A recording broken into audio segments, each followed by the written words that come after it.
Sorry, I need to stay in the office tonight. Napapikit si Danica nang marinig ang sinabi ni Andres. Another overtime? Kalukuhan. Mabilis siyang nagpaalam sa asawa at ibinaba ang tawag.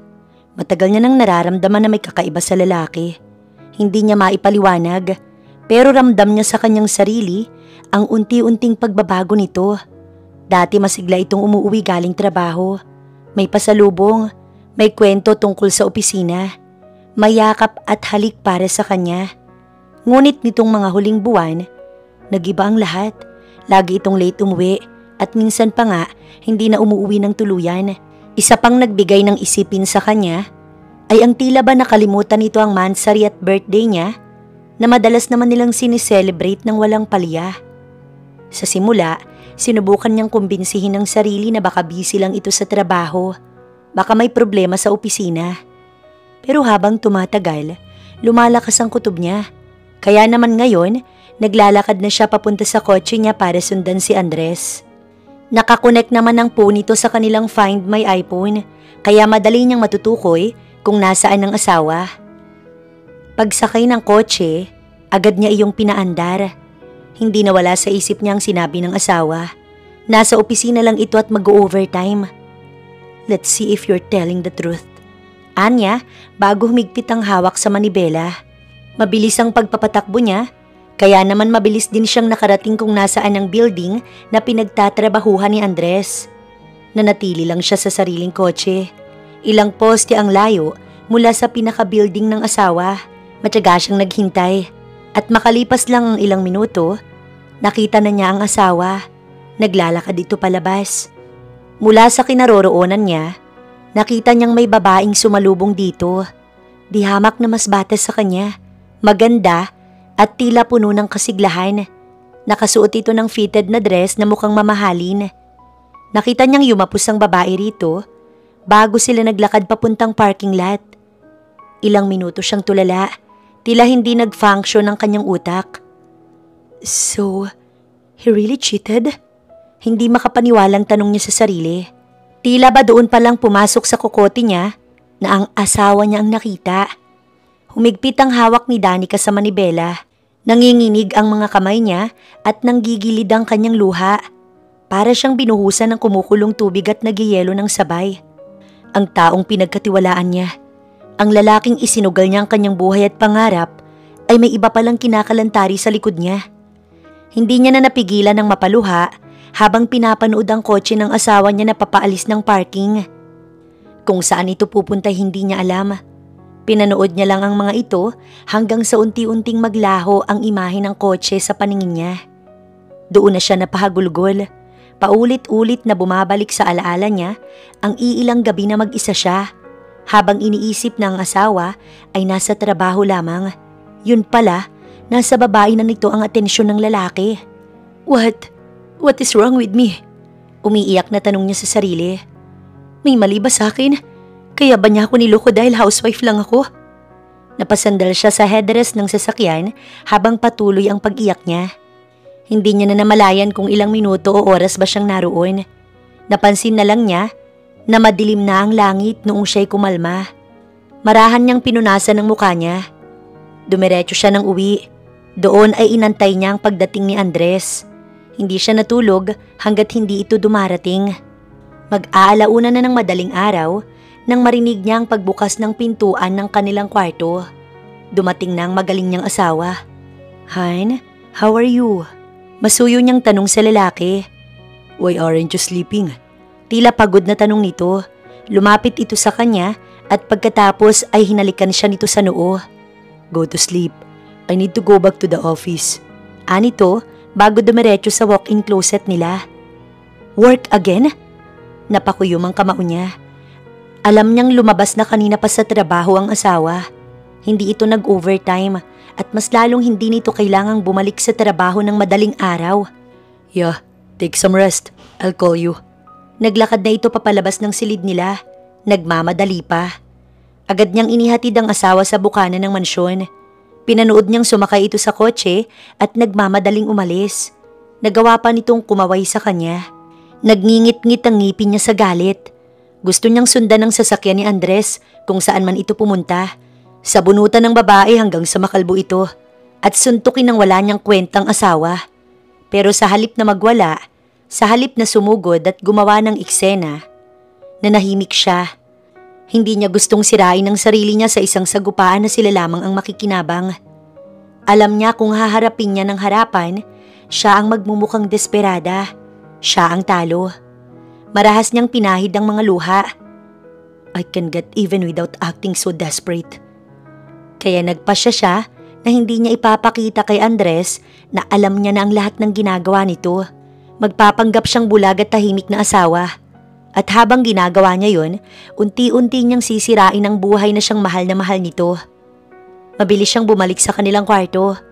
Nanginginig man ang kanyang mga kamay habang naglalakad, pinilit pa rin niyang magpakatatag. Kailangang mangibabaw ang nararamdaman niyang galit at excitement ng kanyang paghihiganti kaysa sa pagmamahal sa asawa. Kung nagawa siyang lokohin ito, kailangan din niyang galingan. Pagdating niya sa kwarto nila, agad niyang hinanap ang calling card na ibinigay sa kanya ni Carlo, ang ex-boyfriend niyang private investigator. Wala naman sana siyang balak na kontakin ng lalaki, pero dahil sa alam niyang ito lang ang makakatulong sa kanya, wala na siyang choice. Nanginginig na tinawagan niya ang phone number na nakalagay sa calling card. Ilang ring ang dumaan bago ito sinagot ng lalaki. Hello? Marahan na bungad ni Carlo sa kanya. Napatigil naman si Danica. Medyo nagulat siya sa malambing na boses ng binata. Hello Carlo, si Danica to. I need your help. Matapang niyang pakilala. Tahimik lang na nakinig ang binata sa kanya. Ipinaliwanag niya rito ang gusto niya at ang impormasyon na kanyang kailangan. I'll do it. Pagkuway sabi ng binata bago nagpaalam. Isang linggo lang ang lumipas, muling nakatanggap ng text si Danica kay Carlo. Agad naman niyang niyaya ang binata na makipagkita sa kanya sa isang coffee shop. Medyo malayo yun sa mansyon, kaya naman alam niyang safe siya. Naroon na si Carlo nang dumating siya. Kinamusta lang siya nito bago iniyabot ang talagang pakay niya, ang isang makapal na folder. Nasa loob nito ang mga litrato, resibo, tala ng schedule at maging background ng babae. Mabilis niyang binuksan iyon at binasa. Ayusha Sanchez, 25 taong gulang, isang sales agent na nakatira sa isang inuupahang apartment, hindi kalayuan sa building ng kanyang asawa. Ayon sa sulat, ay isang aspiring influencer sa Instagram ang babae. May halos 58,000 followers, kaya naman active ito roon. Napansin din niyang nag-work ang babae para sa isang ads ng kumpanya. Sa malamang ay doon nakilala ito ng kanyang asawa. Habang binubuklat ni Danica ang mga pahina, bawat detalye ay parang apoy na dumadagdag sa init ng kanyang galit. Lalo na nang makita niya ang mga mamahalin nitong gamit na alam niyang maaaring sa asawa niya nakuha ang mga yun. Nakita niya ang litrato ni Ayusha habang naglalakad pa uwi. Ang oras ng kanyang pasok at uwi sa trabaho, pati ang mga lugar na madalas nitong puntahan. Para bang hawak niya na ngayon ang mismong pulso ng buhay ng babae. Ngunit hindi pa siya nakontento. Ang mga litrato at impormasyon hindi sapat para kay Danica. Gusto niyang makita ang bawat galaw nito, bawat oras na hindi kasama si Marco. I want someone to tell her. Anya kay Carlo na halatang hindi naman nagulat sa gusto niyang ipagawa. Everything. I want a day-to-day report. Isinara niya ang folder at muling iniyabot sa lalaki. Consider it done, Danica. Everything will fall according to your plan. Ngumiti ang lalaki sa kanya. This time, sisiguraduhin natin na ang asawa mo nang iiyak sa inyong dalawa. Dagdag pa ng binata. Tumango lang siya at nagpilit ng ngiti. Sa isip niya ay naglalaro ang mga susunod niyang gagawin. Matapos ang meeting nila ni Carlo, mabilis siyang bumalik sa mansyon. Kung hindi siya nagkakamali, ay nagpaalam ang asawa niyang gagabihin ito. Kaya naman laking gulat niya nang makita ito sa sofa ng sala. Hinihintay siya. Have a good day. Marahan na nagulat si Danica pero agad siyang umiti. You're early, honey. Bahagya niyang hinalikan ng asawa sa pisngi.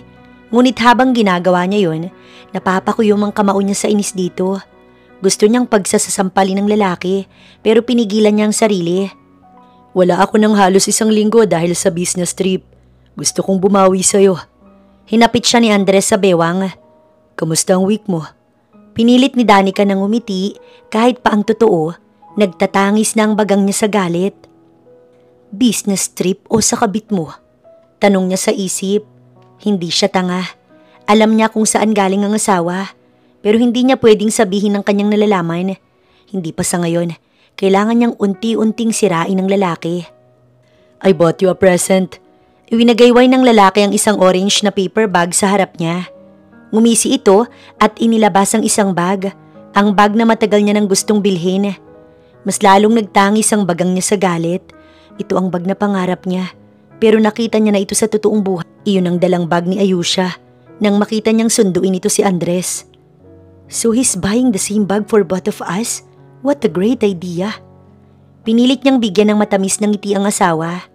Halos kagatin niya na ang sariling dila upang mapigilan ang pagsasalita ng kung ano-ano dito.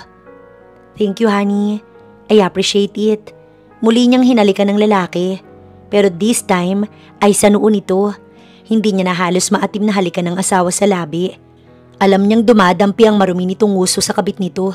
Mabuti na lang at hindi nito ininda yon. I close a deal today.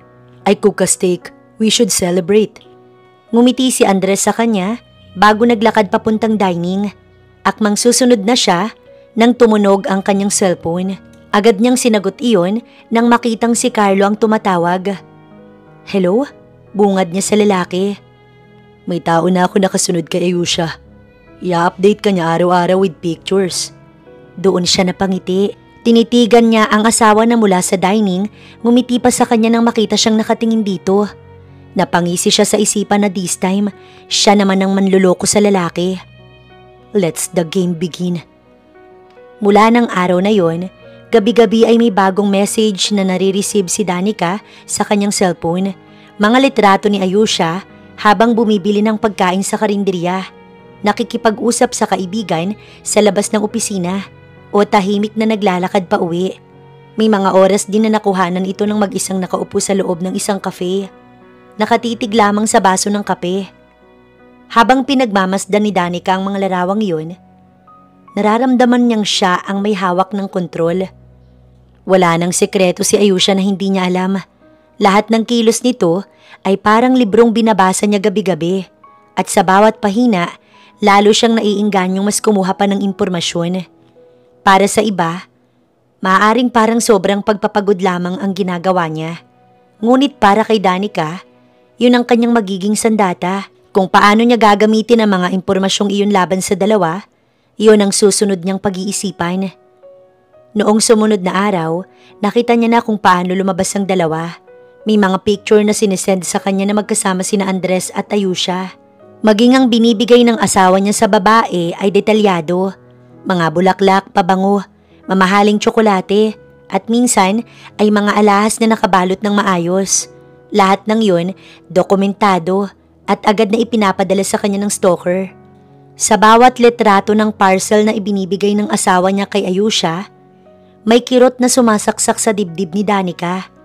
Ngunit imbis na hayaan ng sakit na lamunin siya, ginamit niya ito bilang bala.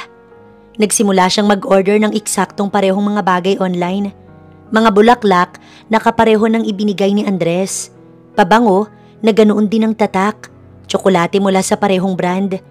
Ngunit hindi lang iyon basta online shopping. Pinapalagyan pa niya ng card na may nakasulat na, "Para sa iyo, mahal." At tuwing dumarating ang parcel, masaya niya itong ipinapakita sa kanyang asawa. Ipinapakita niya ang bouquet, inaamoy ang pabango. Nilalapag ang kahon ng tsokolate sa lamesa na para bang iyon ang pinakamatamis na regalo na natanggap niya. Wala namang okasyon na. Bakit mo ko binibilhan ng ganito? Pero salamat, mahal, ha? Anya habang nakangiti ng todo, sabay hawak sa kamay ni Andres. Hindi ko inakala na magugulat mo ko ng ganito. May kasalanan ka siguro, kaya nagiging sweet ka. Pinilit niyang maging tunog biro lang yun. Kita niya ang gulat sa mukha ni Andres. Tinitigan nito ang bulaklak at mga tsokolate bago inis na inagaw sa kanya ang card na hawak. Honey, may problema ba? Nagdiriwang sa loob-loob niya si Danica habang nakikita ang reaksyon ng asawa. Mula sa pagtataka ay nagiging inis yun hanggang sa mabahira na iyon ng takot. Hindi ba ikaw ang nagpadala niyan? Kunwari naguguluhan niyang tanong. Hindi naman siya sinagot ni Andres. Nanatili itong nakatingin lang sa card. Honey? Muli niyang tawag sa asawa. Doon lamang ito tumingin at ngumiti sa kanya. Yeah, I sent it, honey. Do you like it? Anito sa kanya bago ngumiti ng matamis. Pero nakikita ni Danica ang tila pagkailang ng asawa sa sitwasyon. Of course. Agad niyang hinalikan ng lalaki sa pisngi bago niyakap. Sa isip niya, nangingiti siya sa tuwa. Hintayin mo lang. Simula pa lamang ito ng paghihiganti ko, Andres. Noong sumunod na araw, mas dumami pa ang regalong natanggap ni Ayusha. Ayon sa inuutusan niya, marahil ay mansari or may okasyon kaya naman pani ang regalo ni Andres sa babae. Hindi naman niya pinalampas yun. Agad siyang umorder ng bag na katulad ng natanggap ng babae. Same brand, same design. Katulad ng inaasahan niya ay nagulat si Andres nang ito ay makita. Thank you, honey. Bungad niya sa lalaki nang umuwi ito isang gabi. How do you know that I like this bag? Masaya pa niyang tanong dito. Gumuhit ang pagtataka at pagkabigla sa mukha ni Andres na siyang nagpangisi kay Danica. Saan mo nakuha yan? Marahan itong tanong. Kumunot ang noo niya at nagtatakang tinignan ng asawa. Padala mo. Binigay sa akin ni Manang ang package kanina, bakit? Agad niyang iniabot sa lalaki ang hawak na papel. Isang sulat na nagsasabing siya lamang ang pinakamamahal na babae ni Andres. Napamura ang asawa niya at napahilamos ng muka. Nakita niyang nagtiimbag ang ito. May problema ba? Inosenteng tanong ni Danica. Sa loob-loob niya, tinatawanan niya na ang lalaki. Mukha na itong stress sa nangyayari. Pero hindi naman ito magawang sabihin sa kanya na hindi kanya galing ang mga yon dahil maaaring maging dahilan yon para siya ay maghinala. The bag is expensive. Walang normal na lalaki ang magririgalo nito sa asawa ng iba. At nakapangalan pa kay Andres. Kaya nananahimik na lang ito, nakatingin sa kanya habang masayang nilalaro ni Danica ang zipper ng bag at sinusubukang ilagay ang phone niya rito. Nakaramdam ng kakaibang saya si Danica. Nagsisimula na siyang mag-enjoy sa laro nila. Ang dating may kumpiyansang lalaki ay unti-unting tuliro na. Sa bawat parcel na dumarating, para itong sinasapian ng kung sino. Litong-lito ito sa nangyayari at halata ang takot sa mga mata nito. Tila ba bawat regalong natatanggap niya, gusto nitong mahimatay sa takot. May nakakaalam ng relasyon natin. Narinig niyang ani Andres sa phone nito isang madaling araw. Naalimpungatan siya at naramdaman na gising at nakaupo ang lalaki sa sofa na malapit lang sa kanilang kama. Hindi siya gumalaw. Nagpanggap siyang natutulog at pinakinggan ng usapan. Hindi ko alam. Wala akong alam kung sino. Mukhang wala rin namang alam si Danica dahil pinapadala ang mga regalo gamit ang pangalan ko. Ramdam niya ang frustration sa boses ng lalaki. Napamura pa ito ng mahina na siyang nagpangisi sa kanya. Ang tanga. Hindi ba niya alam na maaaring magising ako anumang oras? Huwag muna tayong magkita siguro. Mabuti pang maglaylo muna tayo. Narinig niyang bumuntong hininga ang lalaki bago nagpaalam sa kausap. Dinig niya ang mura nito bago tumayo't dumiretso sa CR para mag-shower. Halatang stress na si Andres sa mga nangyayari. Para kay Danica, ito ang pinakamatamis na tagumpay. Hindi niya kailangang sumigaw, hindi niya kailangang mag-iskandalo. Ang kailangan lang niya, kumilos na parang bulag, parang walang alam, habang pinapakita sa asawa na hawak-hawak niyang lihim nito. At sa bawat gabing matutulog sila sa iisang kama, ramdam niya ang bigat ng nararamdaman ni Andres. Ramdam niya ang kaba sa bawat paghinga nito at iyon ay nagsilbing musika sa kanyang pandinig. Nagsimula na ring gumawa ng mas nakakabaliw na plano si Danica. Hindi na sapat ang mga parcel at ang unti-unting pagkabahala ni Andres. Nais niya itong tuluyang lamunin ng takot at pagkalito. Sa tulong ni Carlo, gumawa sila ng serye ng mga anonymous letters. Mga sobre na walang pangalan na nagpadala. Ngunit puno ng mga salitang kayang magpayanig ng sino mang makaka-receive ng mga ito. Alam namin ang ginagawa mo. Hindi habang buhay makakatakas ka. Isinama nila sa mga sulat ang mga litrato ng mismong babae, si Ayusha. habang lumalabas ng motel, habang nakikipagkita kay Andres, habang naglalakad na para bang may matang nakasunod sa bawat galaw nito. Sinakto nila na parehong makatanggap ang dalawa ng sabay. Una ay in-email lang nila iyon sa dalawa. Sa work email ng mga ito, pinanood ni Danica ang asawa niyang tulalang umuwi. Kahit kausapin niya ito, ay halos hindi siya nito pinapansin. Ngunit ilang oras lang, nagpaalam ito na aalis upang makipag-dinner sa isa sa mga investor. Bagay na alam niyang hindi naman totoo. Noong gabi bago siya matulog sa kanyang kama, nakatanggap siya ng message mula sa kanyang inutusan. Nagpadala ito ng video ng magkalaguyo. Nag-uusap sa isang cafe. Halatang mga problemado. Itinaas niya ang phone niya bago tinitigan ng video at litrato. Napangisi siya nang makitang tila nag-aaway na ang dalawa. Noong sumunod na araw, maging sa bahay ng dalawa, nagpapadala na sila ng mga sulat. Maging sa trabaho nito, nagpadala si Carlo ng regalo sa dalawa. Mga litrato ng mga ito na magkasama. Naghintay lang si Danica ng magiging reaksyon ng dalawa. At nung araw din na yon, mula nang naging mag-asawa sila, ay unang beses niyang nakitang nag-half day si Andres. Pawisan itong umuwi sa kanya. "Honey, why are you in a rush? May problema ba?" Lumapit siya rito at masuyong niyapos ang lalaki. Hindi ito nag-react noong una. Tinititigan siya nito na para bang ine-examine ang kanyang reaksyon. Pero pagkuway na pabuntong hininga ito, na para bang nakahinga ng maluwag nang malaman na wala pa siyang nalalaman. Niyakap siya nito. "I just miss you. I take a half day. Why don't we go out tonight?" Ani ng lalaki sa kanya. "Should I get dressed?" Tanong niya rito. Tumango naman ang lalaki at ngumiti nang makitang naglakad na siya paakyat sa second floor. Hindi na nga nito hinintay kung aakyat ba siya o ano. Dumiretso na ito sa labas ng mansyon para kalkalin ang mailbox nito. Nagtago naman si Danica sa gilid ng pinto at pinanood ang lalaki na itaktak sa lupa ang mga sulat at inisa-isa iyon. Nagmamadali ito na para bang may humahabol sa kanya. Pathetic, anya sa isip. Nakita niyang may binuksan ng lalaki at isa-isang inilabas ang mga litrato. Nakita ni Danica ang pagkaputla ng mukha nito habang binabasa ang papel ng may nanginginig pang mga kamay. "No, this can't be." Marahan na wika ni Andres bago isinasalaksak ang mga litrato at parang baliw na lumilinga-linga. Matapos ang eksenang yon, dinala pa rin siya ni Andres sa paborito nilang sushi house. Although kapansin-pansin ang balisa nitong itsura na para bang anumang oras ay iiyak na.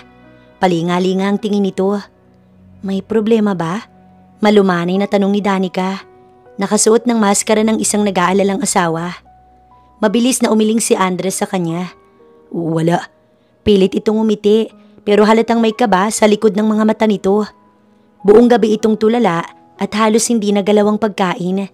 Tuwing tatanungin niya ito, sinasabi nitong medyo stress lang sa trabaho. Noong pauwi na sila, naabutan niya ang kartero na nagdadala ng mga sulat sa kanila minsan. Nakangiti ito nang ibaba ni Andres ang bintana ng kanyang kotse. "Ma'am sir, good afternoon po." Bati sa kanila ng lalaki. "Medyo marami po tayong sulat ngayon. Akin na."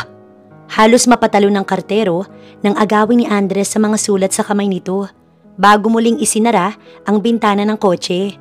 Mabilis itong magmaneho papasok ng gate habang pasulyap-sulyap sa mga sobre. "Han, what's wrong? Bakit mo naman inago kay Manong ang mga sobre?" May pag-aalalang tanong niya. Hindi siya sinagot ni Andres. Mabilis nitong ipinarada ang kotse bago lumabas, bit-bit pa rin ang mga sobre. Tila ba nakalimutan nito na kasama siya nito. Mabilis itong naglakad papasok ng mansyon. Pinagmasdan naman niya itong niyakap ang mga sobre at nagpalinga-linga. Napangisi siya. Ngunit ang pinaka-ikinatutuwa ni Danica ay sa kabila ng lahat, sa loob ng kanilang tahanan, nanatili siyang kalmado, malambing, maalaga at mapagmahal na asawa na kaya niyang magpanggap na walang kalukuhan ng lalaki. Kaya naman kahit natutuliro na ito, hindi pa din siya nito pinaghihinalaan. Wala itong rason para pagsuspetsahan siya. Sa umagay siya pang nagtitimpla ng kape ng asawa. Sa gabi, siya pa rin ang kayakap nito bago matulog. "This is crazy. I keep receiving the same letter every day." Minsan ay narinig niyang kausap ni Andres ang babae nito mula sa kabilang linya. Hindi maaaring malaman ni Danica ang tungkol sa atin. Malilintikan ako. Tila kinakabahan itong wika. What do you want me to do? Wala rin akong ideya kung sinong mga nagpapadala. Asik naman pabalik ni Ayusha sa lalaki.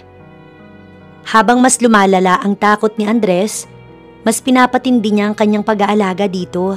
Nilulutuan niya ito ng masasarap na pagkain. Sweet at caring pa rin siya tuwing darating ito. Kahit pa alam niyang galing ito sa kabit tuwing uuwi ng madaling araw. Hindi siya nagpakita ng kahit anong emosyon na makakapagbigay rito ng ideya na mayroon siyang nalalaman. Mas nag-e-enjoy siyang magpanggap. Mas masarap maging piping karakter ng mga istorya. Para siyang nanonood ng palabas na siya mismo ang direktor. Nakikita niya kung paanong unti-unting kinakain ng kaba si Andres. Kung paanong nagiging tahimik ito kapag siya'y kasama. Kung paanong ang dating may kumpiyansang lalaki ay nagiging paranoid. Minsan, sa gitna ng kanilang hapunan, nahuhuli niyang pasimpleng tumitingin si Andres sa bintana para bang may inaasahan ito roon o kaya naman bigla na lang itong tatahimik kapag nagring ang telepono. Minsan pa, nagugulat ito sa simpleng pagtawag lamang niya ng pangalan nito o kahit ang simpleng paghawak niya sa braso ng lalaki. At si Danica? Siya ay ngingiti lang, lalapit at hahawakan ng kamay nito. Pagod ka na siguro, mahal. Bulong niya sa lalaki isang gabi. Baka kailangan mo lang magpahinga. Dagdag pa niya, bago hinalikan ng lalaki sa pisngi at marahan itong niyakap. May pag-aalala sa mga mata niya, ngunit sa likod ng bawat banayad na salitang binibitiwan ay ang matinding kasiyahang dulot ng kanyang larong walang nakakaalam. Isang larong siya lang ang panalo. Nakikita ni Danica ang unti-unting pagbagsak ng anyo ng kanyang asawa. Ang dating laging maayos at preskong si Andres, ngayon ay malalim ng eye bags. At ang tikas nito, napalitan ng pagkabalisa. Madalas itong nakaupo sa sala, nakatitig sa kawalan, para bang may iniisip na mabigat na hindi niya masabi. Lalo pang naging kawili-wili ang lahat nang simulan ni Danica ang bagong laro. Ang pagpapadala ng walang lamang mga sulat tuwing umaga, direkta sa kanilang bahay. Hindi ito basta inilalagay sa mailbox. Maingat na inilalagay ang sobre sa pintuan, kung saan makikita agad ni Andres kapag siya ang unang bumangon. At doon nga nagsimula ang nakakaaliw na palabas para kay Danica. Pagkagising ng lalaki, ay halos magkandara pa ito na unahan ng sulat. Kapag nakuha na nito yun, mabilis nito iyong bubuksan na para bang may nakatagong bomba sa loob. Ngunit sa bawat pagbukas, wala itong laman. Malinis na papel o minsan, puting card na walang marka, walang pangalan, walang salita. Nasa gilid lang si Danica. Pinagmamasdan ng bawat kilos nito. Nakita niya kung paano manginig ang kamay ng lalaki habang hawak ang sobre. Kung paano magbago ang kulay ng mukha nito. Namumutla.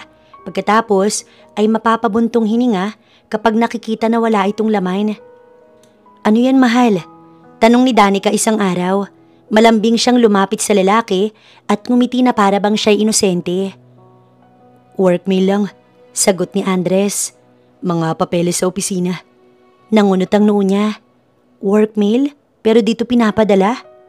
Yeah, I told them to send it here. Nauutal na sagot nito. Mabilis siyang niyakap ng asawa. Halika na, manang cook good breakfast. Hinila siya nito ng pilit. Nagpahila naman si Danica kahit pa alam niyang nagsisinungaling lang naman ng lalaki. Alam niyang sobrang kabado na ito araw-araw at lalo siyang nasisiyahan sa bawat pag-iwas at pagtatakip ng ginagawa ng asawa. Ang bawat hindi pagsasabi ng totoo ay patunay na tinatamaan na ito ng kanyang bitag.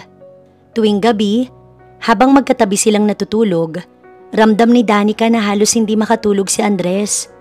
Paikot-ikot ito sa kama. Madalas ay nagigising sa madaling araw at minsan bigla na lang sisilip sa bintana. May mga pagkakataon pang napapansin niya itong biglang napapahinto habang kumakain. Para bang nakarinig ng tunog na siya lamang ang nakakarinig. Minsan pa'y may sasabihin ito sa kanya kung may naririnig ba siyang kaluskos o yabag ng kung sino. Pero wala naman, halatang sobrang apektado lang ito. Han? Halos mapasigaw si Andres sa mismong mukha ni Danica. Nasa kusina sila ng madaling araw na yon at naabutan niya ang lalaki na tulala habang nagluluto ng almusal. Naisipan niyang gulatin ng lalaki at tama nga ang kanyang ideya. Halos mahimatay ito sa sobrang pagkabigla. Agad nang ngumiti si Danica. "What's wrong, babe? Anong ginagawa mo ng madaling araw? Where's Manang?"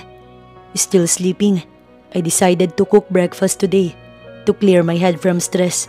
You know naman na cooking is my way of relieving my anxiety." Sagot nito sa kanya. "Why? Is there anything that's bothering you?" Marahan niyang nilapitan ng asawa at ito'y niyakap. "Just work, babe." Pag-iwas ng lalaki na mapag-usapan ng issue. "Just drink your vitamins. You always look tired." Paalala niya sa lalaki, dahilan para ngumiti ito sa kanya at halikan siya sa pisngi. "Of course, babe." Pinanatili ni Danica ang pagiging supportive niya. Nakangiti siya sa tuwing magtatagpo ang mata nila ni Andres. Masaya niyang pinagmamasdan ang unti-unting pagkabaliw ng asawa. Ang lalaki na minsan ay nagpaniwala sa kanya na siya lang ang mahal nito, ngayon ay siya namang nilalaro niya. Unti-unting winawasak. Isang umaga, talagang inunahan niya ang lalaki na magising. Dumiretso siya sa baba ng mansyon at siya na mismo ang nagbukas ng pinto. Agad naman niyang nakita ang sulat na araw-araw niyang pinapadala sa address nila. Pinulot niya iyon at tiningnan. "Han?" Malakas ang boses na tawag niya kay Andres. Nasa second floor ito at tulala sa kanya. Nagpabalik-balik ang tingin nito sa hawak niyang sulat at sa kanya. "Let me explain, babe." Halos madapa ito sa pagbaba sa hagdan. Nang makababa na ito, agad itong lumapit sa kanya. "What do you see, babe?" "What have you done, Andres?" Mataray na tanong niya sa lalaki. Nakita niya ang pagguhit ng takot sa mukha nito. Napalitan iyon ng guilt pagkaraan ng ilang segundo. "Han, please. I never do something." "How do you know I like to go Iceland this year?" Iwinagayway niya ang plane ticket na nakapaloob sa sulat. "Thank you so much, babe. I really like it." Nginitian niya ng pagkatamis-tamis ang asawa bago ito nilapitan at hinalikan sa pisngi. "Ang dami mong sorpresa these days. Anong mayroon?" Ilang minutong tulala si Andres. Nakatitig sa kanya na para bang hindi nito alam kung nagsasabi ba siya ng totoo. Ngunit maya-maya, nagulat siya nang bigla na lamang itong napaupo at napahagulgol. "Babe?" Nag-aalalang nilapitan ni Danica ang asawa. Halos maitapon niya ang sobrang hawak. "What's wrong?" Hindi siya pinansin ng lalaki. Patuloy lang ito sa pag-iyak na para bang isang batang paslit. Niyakap naman niya ito ng mahigpit. "What happened?" Napakagat sa labi niya si Danica. Pinipigilan niya ang sarili na matawa sa itsura ni Andres. "I don't know, Han. I keep receiving letters. I don't know what to do anymore." Pautal-utal na kwento ng lalaki sa kanya. Pinigilan ni Danica na pagtaasan ito ng kilay. "Are you sure, babe?" "Anong laman ng sulat? Sulat tungkol saan?" Bahagya niyang itinaas ang boses. Pinipilit na maging tunog na nag-aalala. "May gustong pumatay sa akin, Danica. May nagtatangka sa buhay ko. Hindi ko alam pero pakiramdam ko, kaaway sila ng kumpanya." Nagsimula na nitong sabunutan ng sarili. "Hindi ko na alam ang gagawin ko." Mangyak-ngiyak na pag-amin nito sa kanya. "What? Bakit ngayon mo lang sinabi sa akin? I will call the police." Akmang tatalikod na siya nang mabilis siyang pinigilan ni Andres. "No, babe. Gusto kong malaman ito sa aking sarili. Ayoko nang idamay ang ibang tao sa away ko." Seryosong pakiusap ni Andres. Halos mapatawa sa narinig si Danica. "Dahil alam mong malalaman ko na may kabit ka kapag lumapit tayo sa pulisya." Anya sa isip, doon na pumasok ang isang ideya sa kanya. Marahan niyang niyakap ang asawa. Tutulungan kitang malaman kung sino man ang kaaway mo. Nandito lang ako para sa'yo, hindi kita iiwan." Bahagyang umiti si Andres sa kanya. Bagay na siyang ikinangisi ni Danica. Nang sumunod na mga araw, inabala nila ang mga sarili nila sa pag-alam kung sino nga bang nagpapadala ng sulat. Siyempre, ang mga ipinakita lamang sa kanya ng asawa ay mga cryptic message na nare-receive nito araw-araw at ang mga walang lamang sulat. Wala itong binanggit na email o mga litrato. Nagpanggap namang interesado si Danica. Pinilit niyang sariling makinig sa mga sinasabi ng asawa tungkol sa mga kaibigan nito, sa mga kakilala at sa mga nakaalitan nito sa loob ng 1 taon. Wala itong binanggit na ayusya. Hindi nito kailanman binanggit ng babae sa kanya. Kaya naman, mas lalong nag-alab ang galit ni Danica para sa asawa. Muli siyang nagpadala dito ng isang email, gamit ang isang burner account. Alam ko ang ginagawa mo. Yun lamang ang mga salitang nakapaloob sa sulat. Bagay na siyang pinakita naman ni Andres sa kanya. Mas lalo itong naging anxious. Maging ang malalapit nitong kaibigan na kasama nitong lumaki ay pinaghihinalaan. Parang tanga ka naman pre, ani Marvin isang araw. Dinalaw nila ito sa isang mansyon ng lalaki para tanungin tungkol sa sulat. Sabay tayong natutong mag-basketball gamit lang ang isang sapatos. Tapos pagbibintangan mo ko? Tiningnan siya ni Marvin habang umiiling. Nawawala na ata sa sarili niyang asawa mo, Danica.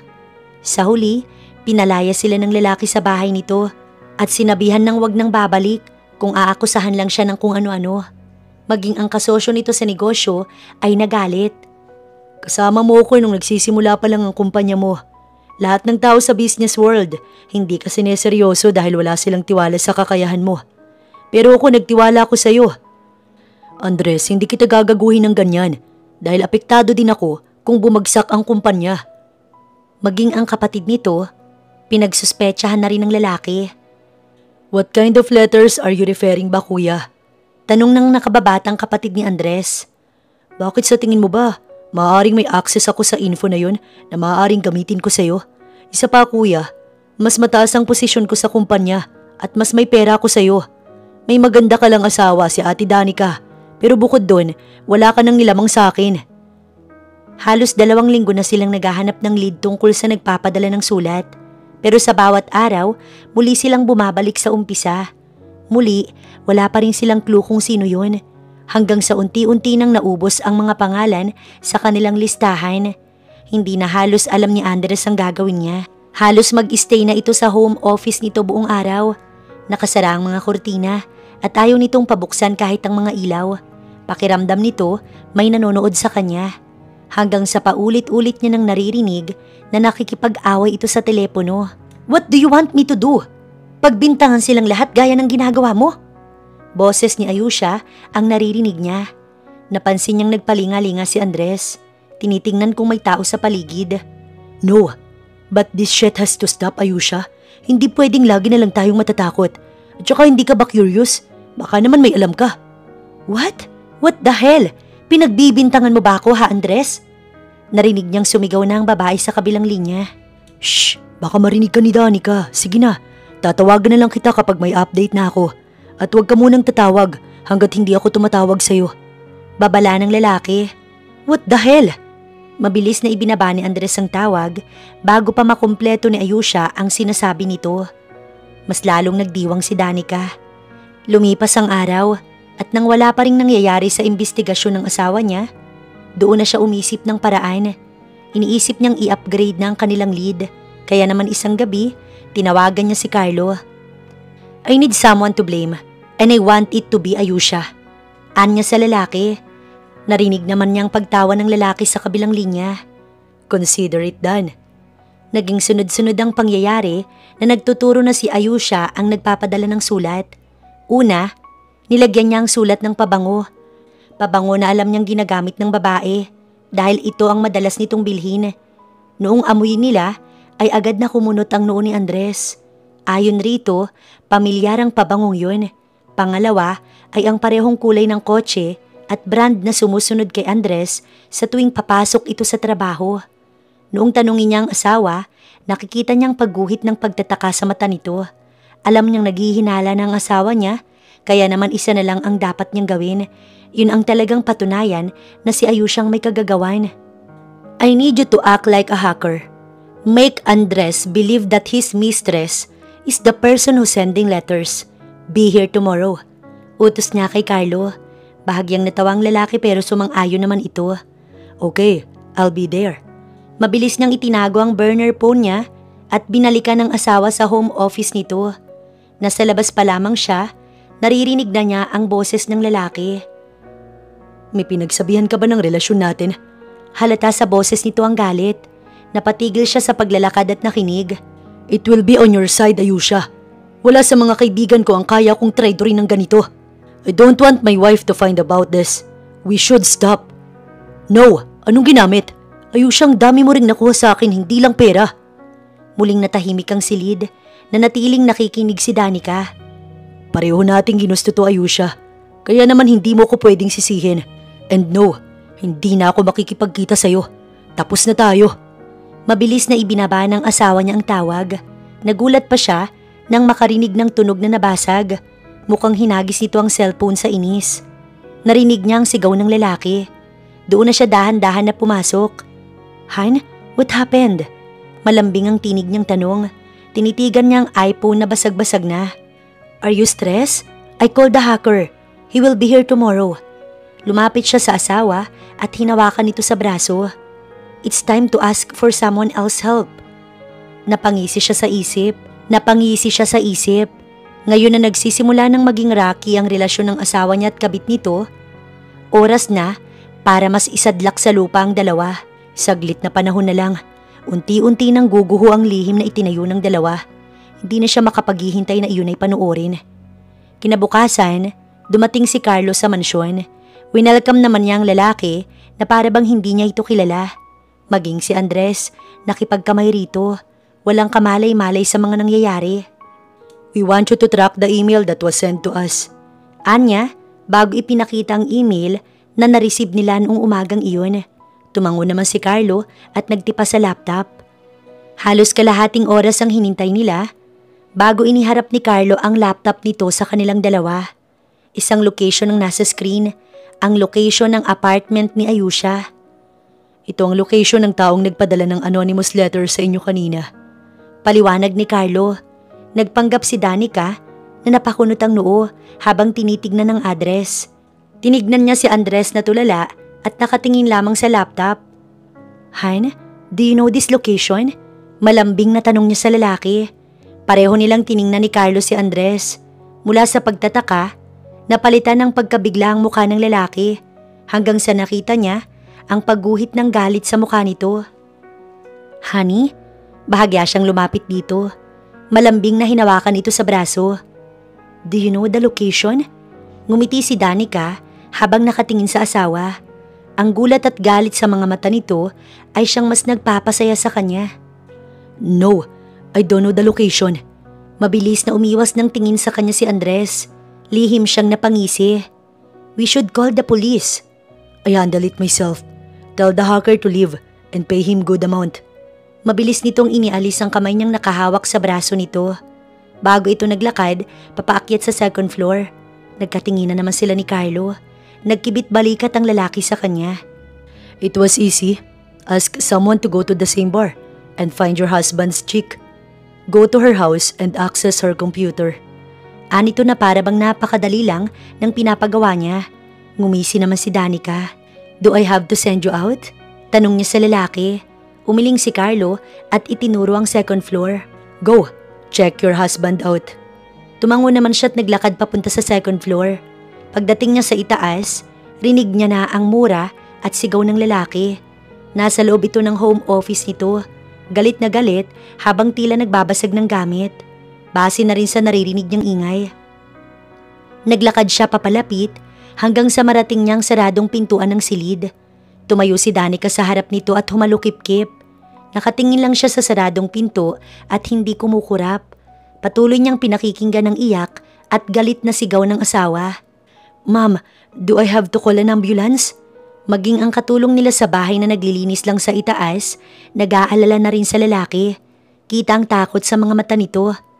No, it's okay. I'll handle him. Nginitian niya ang matanda. Nakita niyang pagguhit ng takot sa mata ng babae, pero agad din naman itong bumalik sa ginagawa. Muli niyang pinakinggan ang ginagawa ng asawa. Hindi niya kailangang pumasok pa sa loob para malaman ang nararamdaman ng lalaki. Sapat na ang sigaw at iyak na naririnig niya. Lumipas ang ilang segundo bago siya nagpasyang magpahinga muna. Iniwan niya si Andres na hindi pa tapos sa pag-iyak. Hindi niya na alam kung anong oras na ba yun. Basta'y nagising siya at napansin ang paglabas ni Andres sa kanilang kwarto. Dahil naalimpungatan ay hindi niya pa alam kung ano bang nangyayari. Hanggang sa maalala niya ang nangyari kaninang umaga. Dahan-dahan siyang tumayo sa kama at sinundan ng lalaki. Nakita niyang bumaba ito sa first floor kahit madilim na ang paligid. Malalaki ang hakbang nitong tinungo ang labas. Hindi na siya nag-isip pa. Agad niyang kinuha ang susi ng kotse niya at sumunod dito. Pagdating sa labas, hinintay muna niyang makasakay ang lalaki sa kotse nito at umalis. Bago siya dumiretso sa kotse niya at sinundan din ang asawa. Pinanatili lang niyang tamang distansya para hindi nito mapansin na sinusundan niya ito.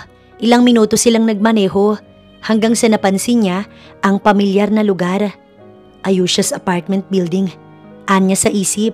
Nang makita niyang nagpark ang lalaki, ilang di pa bago ang building ng kabit nito, tumigil na rin siya sa pagmamaneho at hinintay ang susunod na gagawin ng asawa. Nakita naman niyang bumaba ito at tila may tinatawagan. Ilang minuto lang, lumabas na ang pakay ng lalaki, isang babaeng maganda at balingkinita ng pangangatawan. "What the hell are you doing here? Hindi ba tapos na tayo?" May bahid ng inis na ani Ayusia. Namayawang pa ito sa harap ng kanyang asawa. Ngunit tila walang pakailam si Andres sa babae. Mabilis nitong hinawakan ito sa braso. "That's what I'm asking you. All this time, ikaw ang nagpapadala ng mga litrato at letter sa akin." Halos kainin na ni Andres si Ayusia. Mas humigpit pa ang pagkakahawak nito sa babae. "Ow! What the hell are you talking about? Nababaliw ka na ba talaga?" "Don't you fucking dare to fuck me up this time. Ikaw ang taong matagal ko nang hinahanap." Hinawakan ng lalaki ang kabit nito sa magkabilang balikat bago niyugyog. "How dare you! Binigay ko sa iyo lahat tapos ito lang ang isusukli mo." Mas hinigpitan nito ang pagkakapisil sa babae. "Ow! What the hell, Andres? Tingin mo ba ako yun? Sino ba sa tingin mo ang may matinong pag-iisip na gagawin yun sa sarili niya?" "I received letters too. You dumb idiot!" Sigaw ng babae dito na nagsimulang magpumiglas. "Your scent is in the letters. I saw your car following me. And when I tracked the location of the sender, your location pop up. Tell me, hindi ikaw yun?" Tila kakainin na ni Andres si Ayusia sa paraan ng pagtingin nito sa babae. "Obviously, I was framed. My God, tingin mo ba wala pang alam ang asawa mo? Baka nga siyang nagpapadala ng mensahe sa'yo." "Don't you dare involve my wife in this. She's innocent." Malakas na sigaw ni Andres. "If there's someone who's idiot and dumb here, it's you." Hindi maiwasan ni Danica na matawa habang pinapanood ang away ng dalawa. "You are both idiot," anya sa sarili bago muling tumawa. Agad naman niyang kinuha ang burner phone niya at mabilis na tinawagan si Carlo. Ilang minuto lang, sinagot na siya ng lalaki. "Hello? Do the last stage. I'm not enjoying it anymore. Sooner or later, malalaman din ng asawa ko ang lahat. I have to clean up the mess I made." Anya habang nakatingin pa rin sa dalawang nag-aaway. "Copy." Mabilis na pinatay ni Carlo ang cellphone. Siya naman, nagsimula na muling magmaneho pabalik ng mansyon. Noong gabing yon, kasabay ng desisyon niyang ang mabilis nilang pagkilos, agad silang nag-send ng mga email, hindi lang basta sa mga malapit na kaibigan, kundi sa lahat ng katrabaho ng kanyang asawa. Sa bawat mensahe, malinaw ang nilalaman, larawan ng asawa niya at ng kabit nito, mga kuhang hindi maikakaila ang pagtataksil. Idinagdag pa nila ang mga lumang larawan nilang mag-asawa para ipakita ang masakit na kontradiksyon. Ang taong minsang nangakong magiging tapat ay siya ring ng unang sumira ng tiwala. Kinabukasan, nagising na lang siya na wala na si Andres sa bahay. Agad niyang tiningnan ang phone niya at puno iyon ng mensahe mula sa mga kaibigan nilang mag-asawa. Sinagot niya ang tawag ng ilan dito. "Ako ang sinisisi niya na sumisira ng buhay niya. Siya pala tong may kabit." Inis na sigaw ni Marvin mula sa kabilang linya. "Kaibigan ko siya pero hindi ko susuportahan yan." Maiilang ding pamilya ni Andres na nagalit at nag-comfort sa kanya. Mga kamag-anak nilang naka-experience din ng panloloko ng asawa ng mga ito. Nagsimula ang mga ito na udyukan siya na hiwalayan na ang asawa, pero ngiti lang ang isinagot niya sa mga ito. Hindi nagtagal, kumalat ang mga email at pictures online. Isa-isa, nagpahayag ng galit ang mga kasamahan ni Andres sa trabaho na siyang pinagbintangan din ni Andres na gustong sumira ng kanyang buhay. Ang ilan ay nagulat, ang iba naman ay tahimik, at ang iba naman hindi maiwasang pag-usapan iyon sa group chat ng opisina. Bagay na na-access niya sa iPad ng lalaki. Ang reputasyon ng asawa niya na dati kinikilala sa propesyon biglang nabahira ng dungis. Maging ang investor ng kumpanya, tinawagan din siya. Nagbigay ito ng comfort, kasama na rin ang asawa nito. Halos lahat ng mga taong mahal ni Andres, kampi sa kanya. Dahil ayon sa mga ito, pinagbintangan sila ng lalaki sa kalukuhan na siya naman palang may gawa. Ngunit hindi lang ang asawa ang naka-experience ng pagkapahiya. Maging ang kabit, nakaranas ng parehong kahihiyan. Isinama rin nila sa email ang ilang larawan nito, pati na rin ang mga patunay ng relasyon nilang bawal. Isang larawan ng kabit, kasama ang asawa niya sa mga pagkakataong palihim silang nagtatagpo. Sapat para ipakita ang katotohanang matagal nang tinatago sa lahat. Dahil sikat ito bilang aspiring influencer sa social media, naging mabilis ang pagkalat ng issue. Marami sa dating mga followers ng babae ang nagpakalat ng litrato ng dalawa online. Nawalan ito ng endorsement at mga collab. Nabawasan din ang mga sumusuporta dito at nagtrending ito bilang kabit online. Kahit ang mga kasama nito sa trabaho ay sinabi ang ginagawa ng babae. Apparently, hindi lang pala ang asawa niya ang hinihingian nito ng pera. Marami itong nilolokong tao na siyang naging dahilan kung bakit nito na-afford ang buhay nito kahit minimum lang naman ang sweldo. Habang tumatagal ay mas marami pa siyang nalalaman tungkol sa dalawa. Marami din palang problema ang kumpanya na ang asawa niya ang dahilan at marami ang board members na galit dito. Bukod pa ron ay halos lahat ng kaibigan ng dalawa wala nang tiwala sa mga ito. Bagay na siyang nagpasaya kay Danica. Ngunit higit doon ang ginahawang dulot ng katotohanan, hindi na lamang siyang nagdadala ng bigat. Sa wakas, lantad na ang katotohanan. Sinubukan pang umuwi ng asawa niya sa kanya, pero sa gate pa lang, ibinigay niya na ang mga gamit nito. Hindi ka na maaaring umuwi pa rito. Nagpanggap siyang galing lang sa pag-iyak. Bahagya pang humihikbi. Hindi na kita matatanggap. Dagdag pa niya, bago pa simpleng sinilip sa di kalayuan ang video camera niya. Nakaset up para lang sa eksena. Honey, you can't do this to me. Tila naiiyak ng ani Andres. Sinubukan siyang hawakan pero mabilis siyang umatras. No, akala mo ba tatanggapin pa rin kita pagkatapos ng panluloko mo? Nambababae ka habang ako hinihintay ka gabi-gabi? Hinihintay kitang dumating habang nakikipaglampungan ka sa babaeng yon. Tumulo na ang kanyang luha. Babe, isang malakas na sampal ang ibinigay niya sa asawa. Hindi na kita tatanggapin. Lumayas ka na. Umalis ka rito. Malakas niyang pinagsasasapok ang lalaki hanggang sa dumating ang katulong nila at awatin siya nito.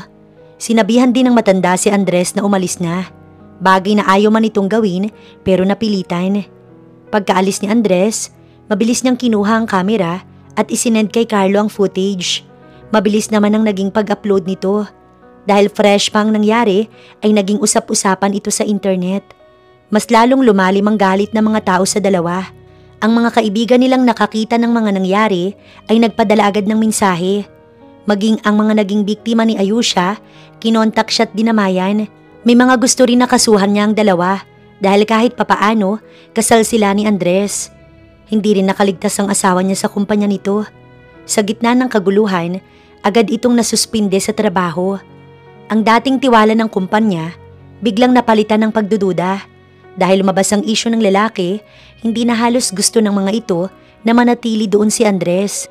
Mababahiran daw ng imahe nito ang kanilang trabaho. Doon na siya mas lalong nasiyahan. Lalo na nang ipahayag din ng kumpanya na pinagtatrabahuhan ng babae na tatanggalin na nila si Ayusha sa posisyon. Ngunit syempre, alam niyang hindi maaaring hindi siya maging suspect ng babae. Inaasahan niya na nasusugurin siya nito. Isang hapon, nagulat na lang sila ni Manang nang may sunod-sunod na mag-doorbell. Nang hindi nila sagutin, nagsimula nang may magwala sa labas ng mansyon. Bagay na nakaapekto sa kanilang kapitbahay. Lumabas ka dyan! Two-Face bitch! Rinig niyang sigaw ni Ayusha. Hindi pa man niya binubuksan ang gate, ay alam niyang ang babae ang tao sa labas. What is happening here? Maang-maangang tanong niya nang makalabas. Maiilan na sa kapitbahay nilang naroroon, nanonood sa mga maaaring mangyari. Ang iba naman, tila tumatawag na ng pulis dahil sa malaking bato na hawak ni Ayusha. Habang ang iba, walang pakailam sa nangyayari. What is it, miss? Nakakaabala ka na. Hindi mo ba alam na private property to? Malambing na tanong niya sa babae. Don't call me miss. Don't you dare call me miss. Alam mo kung sino ko. Ikaw ang lahat ng may pakana na to, di ba? You ruined my life. Bahagya naman siyang umatras at umaktong nagulat bago tumingin sa paligid. What? What are you talking about? Naguguluhan na tanong niya kunwari. Mas lalo namang nainis sa kanya si Ayusha. Niloko mo kami. Ginagamit mo ang iyong kaalaman upang magpadala sa amin ng mga email at ituro ang lahat ng pinakabobong bagay na ginawa mo sa akin. I know it's you. Walang ibang gagawa nun kundi ikaw lang. What? You're blaming me now? Nagpanggap siyang tila ba iiyak. Napakagat siya sa ibabang labi habang sinusuntok-suntok ang dibdib. I love him, but he still cheated on me. Pasimple siyang nagpahid ng luha. Pinipilit na magmukhang nakakaawa. Don't act like you're fucking innocent. Alam kong ikaw ang may pakana, kaya nagalit sa akin si Andres. Bukod sa amin, wala nang nakakaalam ng relasyon namin. Ikaw ang may pakana kung bakit nalaman ng lahat ang nangyayari. Nagtingin na naman ang mga kapitbahay niya. Oh, she's that girl, your husband mistress. Ani ng isa sa kanyang kapitbahay. Tiningnan nito si Ayusha mula ulo hanggang paa. Ang kapal ng mukhang sumugod In fairness, tila naman nahiya sandali si Ayusha, pero agad na bumalik ang galit nitong muka. You plan to ruin my life. Mabilis itong lumapit sa kanya at siya'y sinabunutan. Hindi naman siya lumaban at mas inilapit pa ang muka niya sa tenga ng babae. How's my game? Maganda ba? Nakangising bulong niya rito na nagpahinto kay Ayusha. Agad naman na may nagtulak sa babae palayo sa kanya. Hinila siya ni Manang. Ayos ka lang ba? I know it's you. You acting so good so people will believe you. Mukhang nakabawi na si Ayusha sa pagkabigla nito at tumingin sa paligid. Everyone, this girl planned to ruin my life and succeed. Sigaw nito sa kanya bago akmang susugod na naman, pero nilapitan ito ng mga kapitbahay niya at dumating din ng mga pulis. Nagsisisigaw pa rin si Ayusha at sinasabi na siya ang may pakana ng lahat, pero wala naman itong ebidensya laban sa kanya. Kahit anong sabihin nito, hindi paniniwalaan ng mga pulis. Inawat din ng mga kapitbahay niya ang babae bago isinama papasakay ng mobile car. Lumapit naman sa kanyang iilan niyang mga kapitbahay. Dinamayan siya ng mga ito at inasikaso siyang makapasok muli sa mansyon niya para magpahinga. Hindi rin alam ni Danica kung paano ba niya nagawang mapaniwala ang mga kapitbahay na talagang siya'y nasasaktan. Dahil sa nangyari, hindi na siya nag-atubiling magpasya. Sa udyok na rin ng mga pamilya niya, agad siyang humingi ng annulment paper sa lawyer niya at inasikaso naman agad siya nito. Iniwan niyang lalaki ng walang pag-aalinlangan. Nagsimula ng pag-andar ng kanilang annulment. Wala na ring nagawa pa si Ayusha. Wala itong ebidensya bukod sa haka-haka nito. Kaya naman, walang naniwala sa babae. In the end, tumigil din ito at nagpahinga na muna sa social media para sa mental healing kuno. Kasabay ng kanyang pakikipag-anald, lalo pang lumala ang backlash kay Andres. Hindi lamang sa trabaho at sa lipunan nahulog ang asawa niya, kundi maging sa sariling pamilya. Isa-isa, tinakwil ito ng mga kamag-anak na dati mahal na mahal ito. Hindi na muling tinanggap sa kanilang pamilya dahil sa isyu na kinasasangkutan nito ngayon.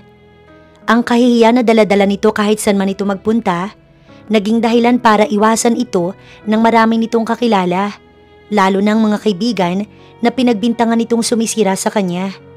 Nagpumilit pang lalaki na magmakaawa sa kanyang trabaho. Lumapit ito sa mga nakakataas, humingi ng pag-unawa at sinabing handa siyang ayusin ang lahat. Ngunit dahil sa isyu nito sa trabaho at personal nitong buhay, sa kabila ng mga pagsusumamo nito, kinalaunan, tuluyan din itong natanggal.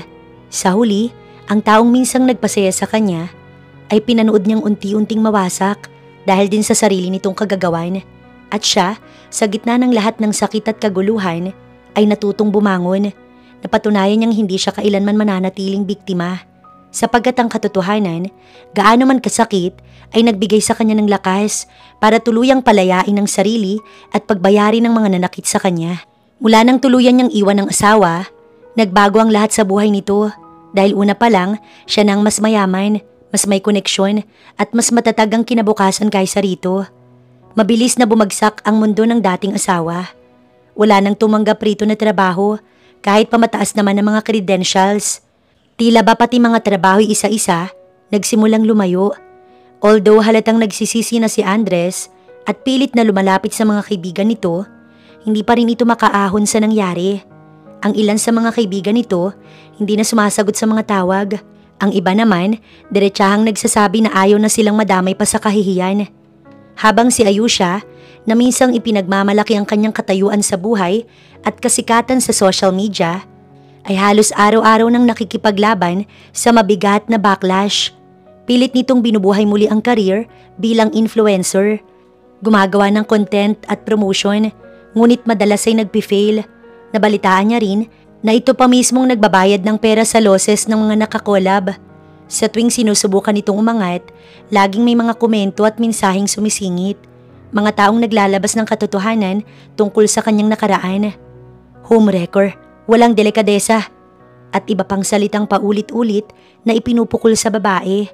Kahit anong filter o bagong imahe ang subukan, laging bumabalik ang mantsa ng nagawa niya. Habang ang dalaway dahan-dahang kinakain ng nakaraan at kasalanan nilang ginawa, si Danica naman nagpa siya na magsimulang muli. Hindi siya nagpa-apekto sa annulment.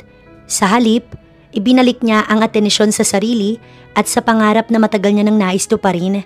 Nag-enroll siya muli sa universidad upang kunin ang kanyang master's degree.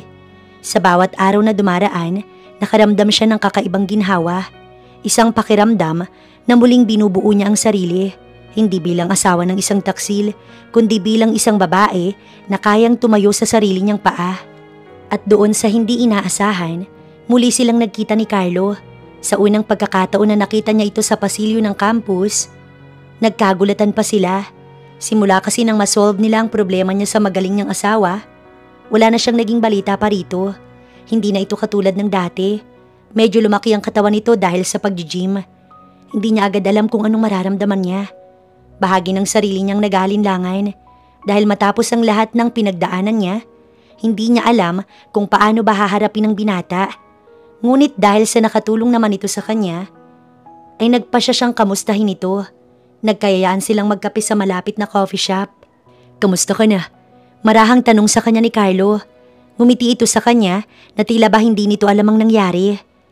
Same pa rin naman ng dati. Heto, kumukuha ng masters. "Huwag ka nang mahiya. Hindi mo kailangang mahiya sa akin sa lahat ng taong nasa paligid mo. Ako ang kaisa-isang taong nakakaalam ng lahat. Kaya wala kang dapat ikahiya sa akin. Ngayon ka pa ba mahihiya?"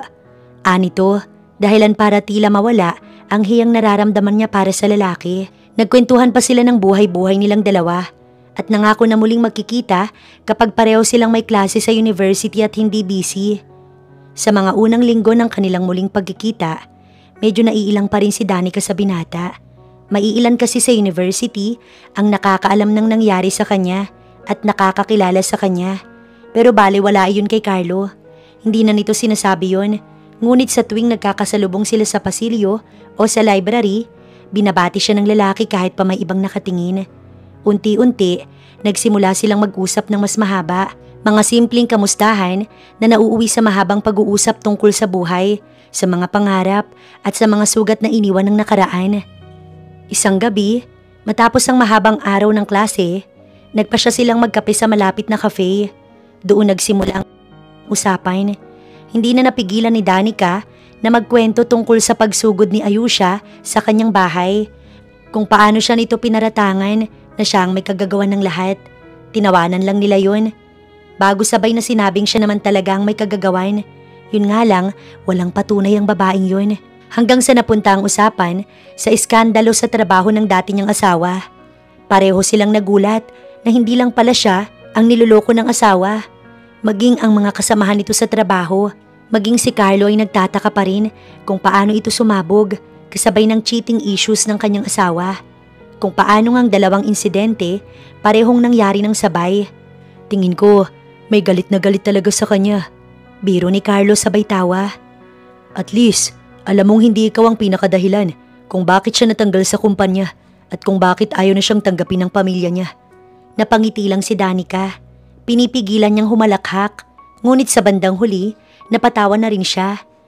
Hindi niya masabi ang totoo, na siya mismo nag-iisip na talagang may ibang taong galit kay Andres bukod sa kanya. Nagpatuloy sila sa tawanan at kwentuhan.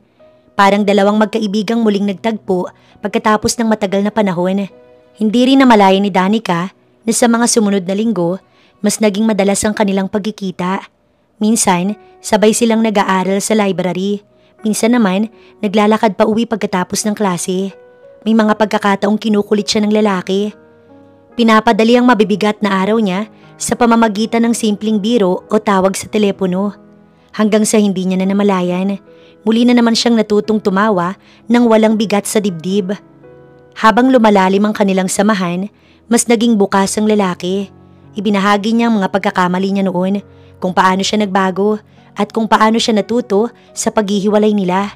Sa bawat salitang yon, nakaramdam si Danica ng isang bagay na matagal niya nang hindi naramdaman. Ang pakiramdam na may taong tunay na nakikinig at handang unawain. Isang gabi, matapos ang mahabang paglalakad mula sa campus, biglang naging seryoso ang tono ni Carlo. Danica, alam kong matagal na tayong tapos noon at marami na ring nangyari sa buhay natin. Pero sa mga panahong to na magkasama tayo, naramdaman kong hindi pa rin nagbabago ang nararamdaman ko sa'yo. Napatigil si Danica. Ramdam niya ang pagbilis ng tibok ng puso. Hindi siya agad nakasagot, ngunit malinaw ang nakita niya sa mga mata ng lalaki. Sincerity, tapat at handang magsimula muli. At sa huli, matapos ang lahat ng sugat ng pagkawasak na naramdaman niya mula kay Andres, isang bagong simula ang kumakatok. Muli siyang niligawan ni Carlo at sa pagkakataong to, hawak ni Danica ang kapangyarihang pumili kung ano ang nararapat para sa kanya.